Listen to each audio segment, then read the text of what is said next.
Being a female emperor in China is, well, unheard of. Even if you go back in decades, you only see men in power. But that doesn't mean that it has never happened. There was one woman that was able to beat all the odds.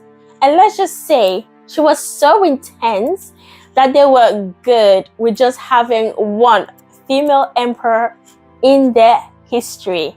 From her difficult journey to the top, to the crazy things she did when she got there, here's the crazy life and reign of Wu Zetian.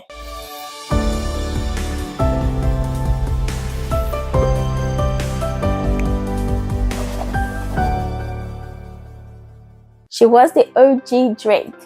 Drake might have popularized starting from the bottom, but Wu Zetian did it centuries before Drake was even born. She didn't just work her way to the top in terms of excelling in academics and other parts of her life.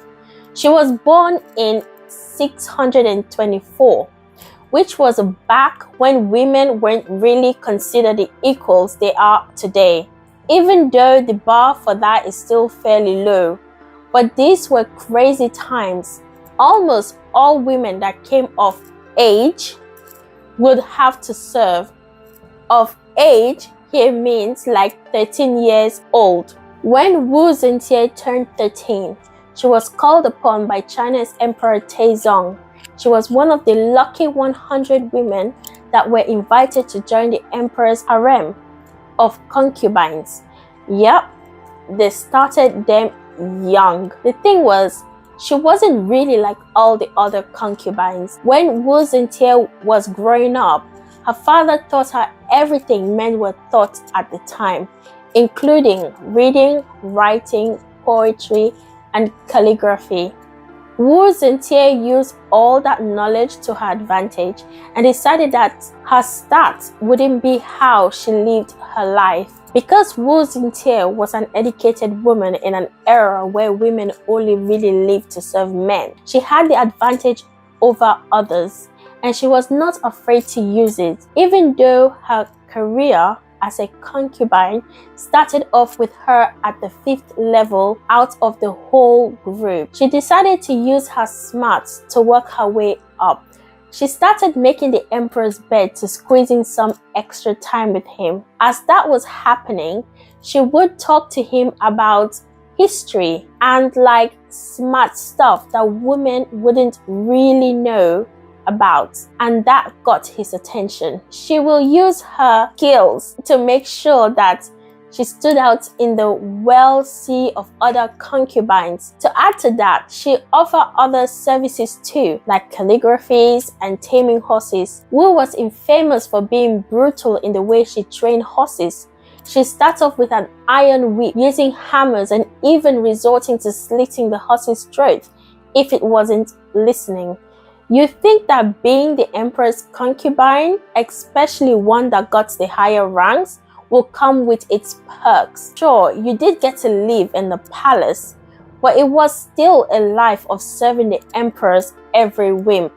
And let's just say that things will get weird, and those that really wanted to keep the emperor's attention would go the extra miles. Wu was one of them. The problem, though, was that being one of the girls came with a condition. They were supposed to produce a bunch of children and strengthen their hold on the throne. If they couldn't succeed in that and the emperor died, which happened very often, consider the lifestyle these men had, the concubines will have to go live the rest of their life as nuns.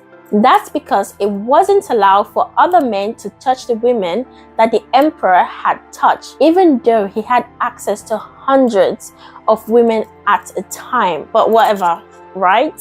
Well, this was a rule that Wu didn't want to adhere to.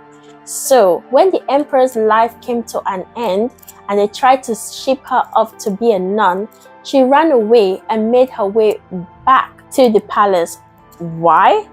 Well, because Wu had already wooed the next emperor in line. There was a crazy love triangle situation going on. Let's just say that Wu wasn't a faithful concubine to the original emperor that brought her to the palace.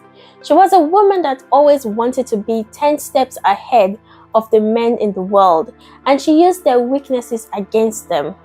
That was usually ego, competition, and not thinking with their brains. She knew how to wrap these men around her finger. Before Emperor Taizong died, she started a full-on affair with Emperor Gaozong. So by the time he came into power, she had already fought her way out of being a nun, and he was waiting there, arms open and all, ready to accept her back into the palace. Before she knew it, she was back in the concubines group, but for a whole new emperor. She was quick to work her way up wherever she went. While most women will run at the first chance they get to stop being a concubine, Wu Xintie ran to return. That's because she would treat everything as an opportunity to work up the ladder that most women at the time wouldn't even think about approaching. For Emperor Taizong, Wu was the emperor's official consort. For Emperor Gaozong, she was a second-tier concubine. That's still better than level 5, where she first began. But still, she wanted to be at the top, and she was going to get there even if it involved stepping on some major toes. Those toes, by the way, were of Gaozong's wife, the literal empress. The empress wasn't too happy about Gaozong finding a favorite concubine, so she told Wu to break them up. She did that, but ending up replacing the woman instead, directly becoming the empress' worst enemy, which is also something she did a lot. She made enemies wherever she went. But that wasn't all she wanted to do. She wanted to be the number one, but the path to that wasn't going to be easy. Wu used witchcraft to work her way into power. Well, not literally. She wasn't the one using witchcraft allegedly. Someone else was. Basically, Wu, after becoming the favorite concubine, she decided to get to work.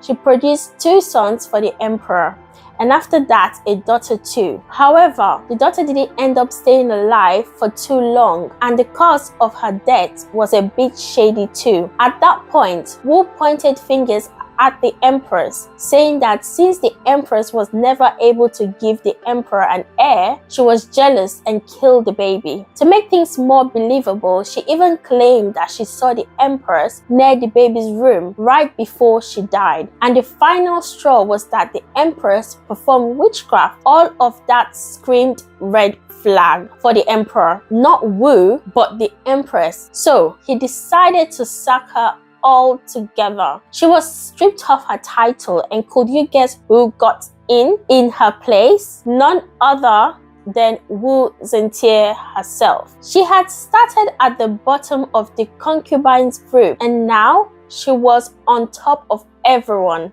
as the Empress of Imperial China. She might have been more evil than she let on.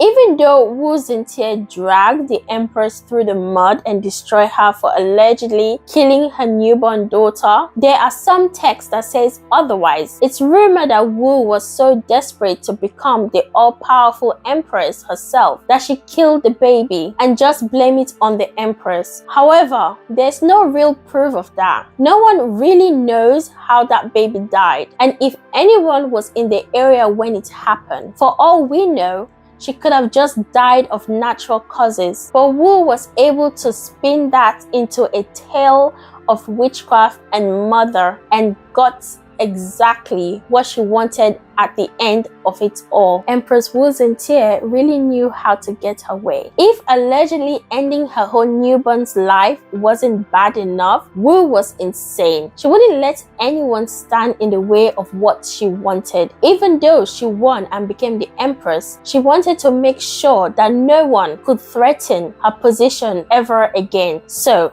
she made the emperor arrest the ex-empress and the favorite concubine she replaced initially. When that wasn't enough, she ordered him to execute them. Even though he tried to fight her on that, he lost and eventually had to execute them anyway. It was clear that Wu wore the pants in the relationship and had the power in general. And well, she later made it official too. When the emperor became too sick to do his job, she just offered to do it for him. It's not like she wasn't already doing it anyway. After that, it was downhill for everyone else. Whoever tried to go against her should either kill them or their children. Anything to really make it hurt so no one else tries to mess with her. She could order people to end their own lives. Even though Wu Zetian did her fair share of direct killing, as her power grew, the woman became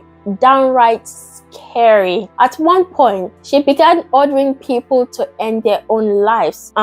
She provided poison, locked them up in a room, and gave them no option but to end themselves. Otherwise, they had to suffer her wrath. The wrath was something no one wanted anything to do with, so they'd rather take the poison than most get close to her with a 10-foot pole. You think that this type of treatment was limited to random people, but that's not the case. Her own siblings, children, and grandchildren, no one was off limits. They all suffered the same fate at her hands. Yet she stayed in power without a problem.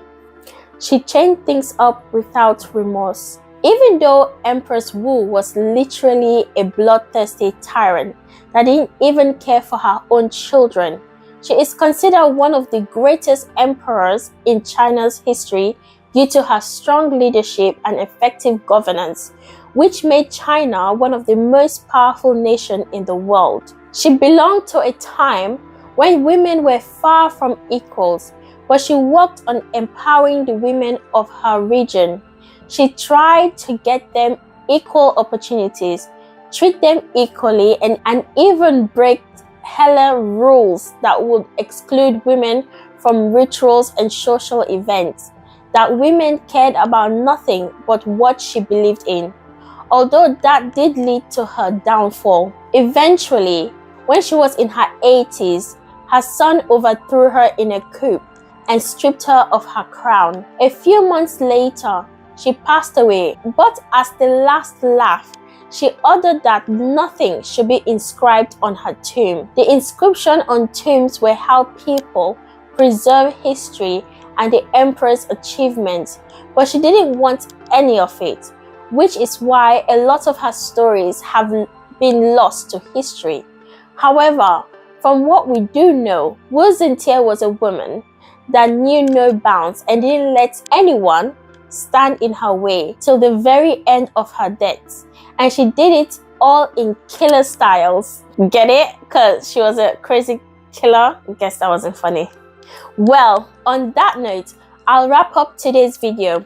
In your opinion, what was the craziest part of Wu Zetian's life? Let me know in the comment section below. If you like this video, give it a big thumbs up and make sure that you subscribe to the channel for more videos like this. And I'll see you soon with another one.